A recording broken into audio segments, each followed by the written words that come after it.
Customer appreciation might make your customers or clients feel all warm and fuzzy, but you know what it might make your bank account feel? Also potentially warm and fuzzy, because customer appreciation can actually grow your sales in part by increasing the value of an average relationship with each of your customers or clients. We're going to talk about how and get into examples in this video today.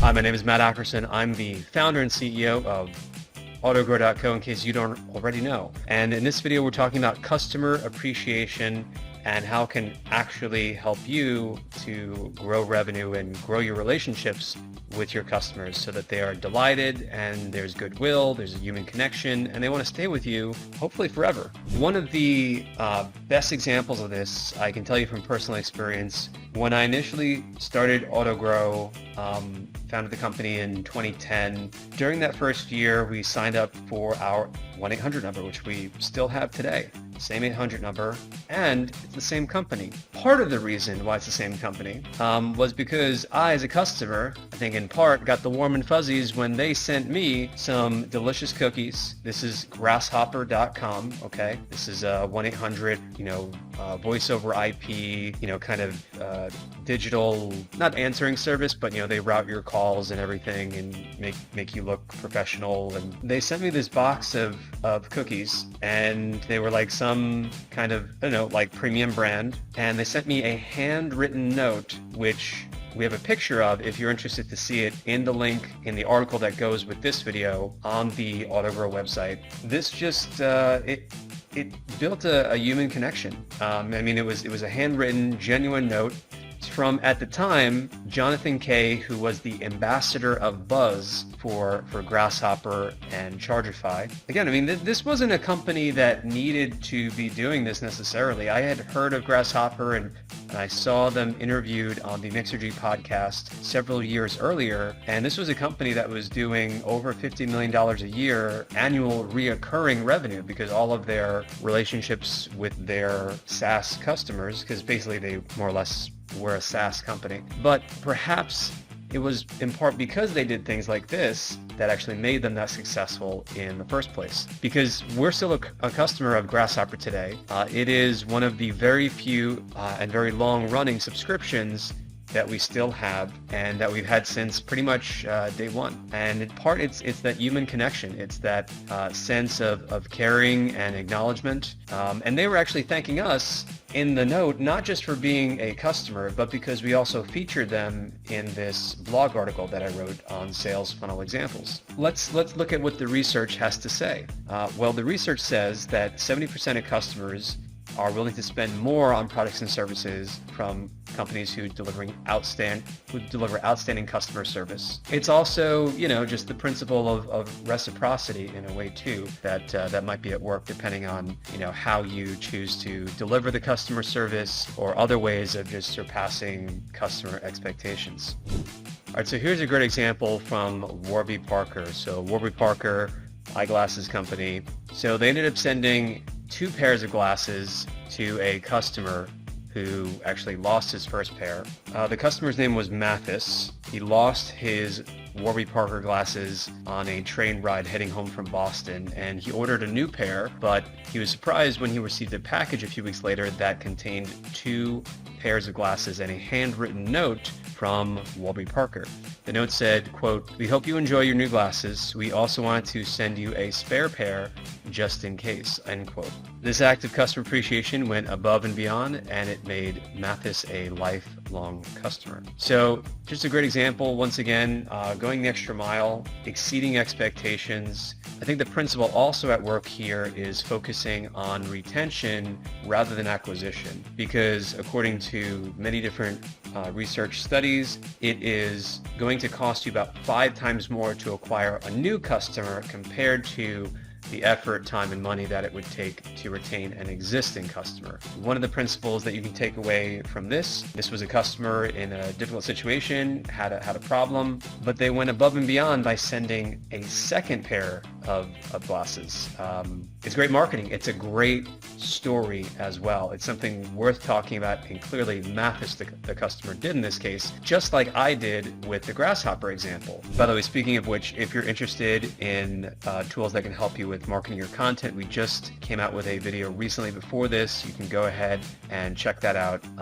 It should be linked down below in the description as well, or go to our channel if you can't find it. All right, this next one is interesting, and again, just a great example of people caring and really just humanizing a brand. So Dominos ended up saving a customer's life in this case. The customer's his name was Kirk Alexander. He was a regular customer at Domino's in Salem, Oregon. He had been ordering at least every other day since 2009. When Alexander stopped ordering for 2 weeks, the restaurant manager, Sarah Fuller, became concerned. She asked a delivery driver to visit Alexander at his home to make sure he was okay. He places an order almost every evening, every other evening around about midnight, 11 o'clock at night. So we knew after Saturday was getting later, no order was coming in, that there was something up. The driver found Alexander unconscious on the floor. He called 911 and Alexander was taken to the hospital. He had suffered a heart attack, but he survived thanks to the quick actions of the Domino's delivery driver.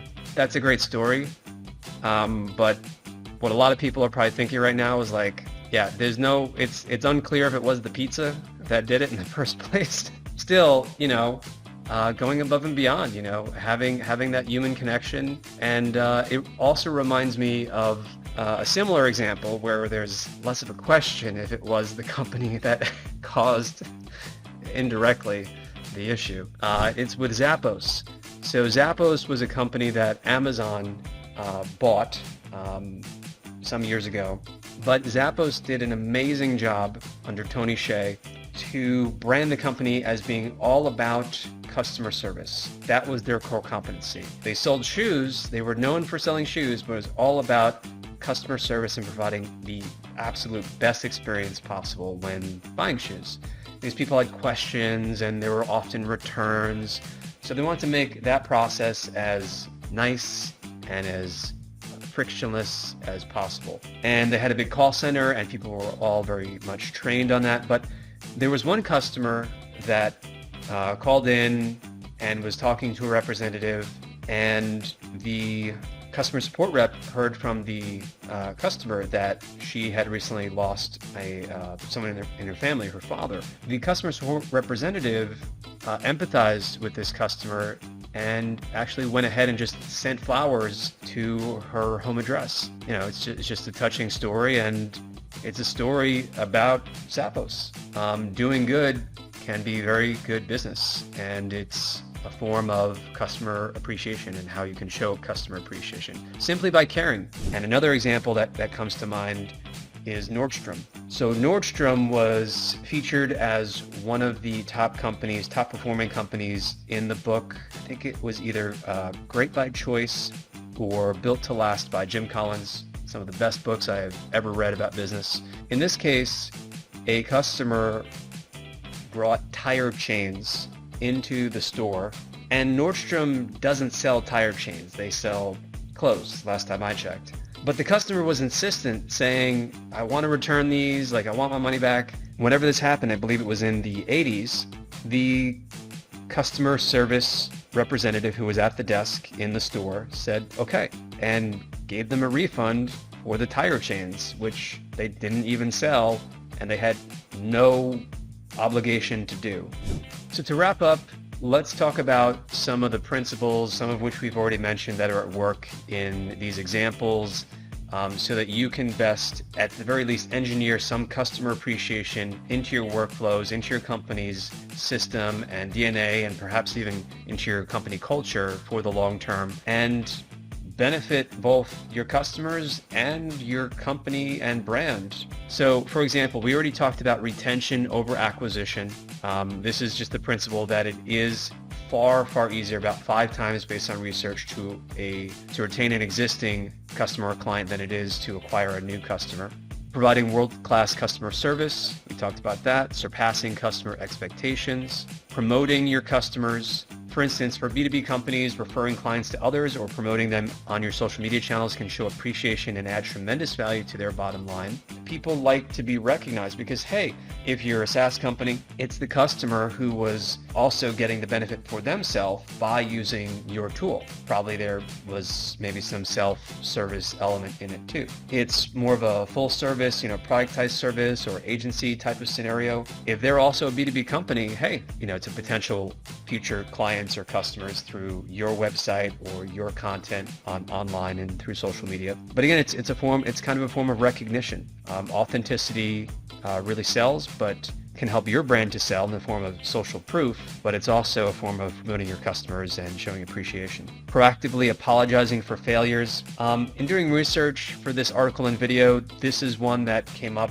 This one I'm more skeptical of, to be honest. I don't think that it's good necessarily to be apologizing to customers. Now, there are exceptions to this. If you really royally screw up, perhaps you should apologize. But the reason why you may not want to apologize is because there is recent research that shows that, and this has always been my instinct, that apologies actually just make things worse. Because if you make a mistake, you do something wrong, the apology is moving the energy of the conversation and the focus in terms of, whoever is listening or the recipient of the apology towards the mistake. When you're a customer and you're frustrated, someone, deleted your site, or they, in the case of a restaurant, your order was wrong, you don't want to hear "I'm sorry." You care more about the fact that the problem is acknowledged, that you are heard, and that they're going to offer some sort of a solution in order to be fair and take responsibility. Move the conversation towards a solution, because that is, what the client wants. They don't want to wallow in mistakes or failures or, "I'm sorry." It's kind of, people can see it as being about you, and you want to make it about the customer. Finally, be consistent and reward referrals. So consistency in the quality of service or products offered builds trust, which can increase customer loyalty and in turn sales. Okay, this one isn't so relevant to customer service appreciation.